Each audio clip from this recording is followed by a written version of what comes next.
संगत वज़ीर दाख़िला सिंध ज़ियाउल हसन लंजार साहब ऐं IG सिंध ग़ुलाम नबी मेमून साहब में असुल जेको तकरार हो अॼु ख़तमु थी वियो।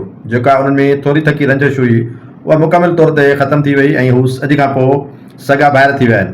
छो त ज़ियाउल हसन लंजार जो जेको भाणेज आहे फ़ारूक लंजार साहब उनजे DIG जो नोटिफिकेशन बि अञा ताईं जारी कोन थी वियो आहे, पर अॼु जेको उस्मान गनी सिद्दीकी DIG ईस्ट कराची उनखे हटाए करे संदसि भाणेजे फ़ारूक लंजार साहब खे DIG ईस्ट कराची मुक़ररु कयो वियो आहे। इहो आहे ॾाढ, माना इहा चवंदा आहिनि ॾाढे जी लठ खे ॿ मथा। ज़रदारी हाउस पंहिंजी जॻह ते, पर लंजार हाउस भले भले अथव।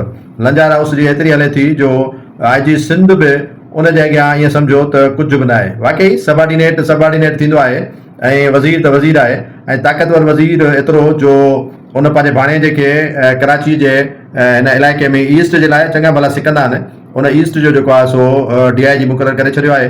लंजार साहब हिकु दफ़ो ॿीहर ॻोए खणी वियो आहे ऐं लंजार हाउस कामयाबु थी वियो आहे।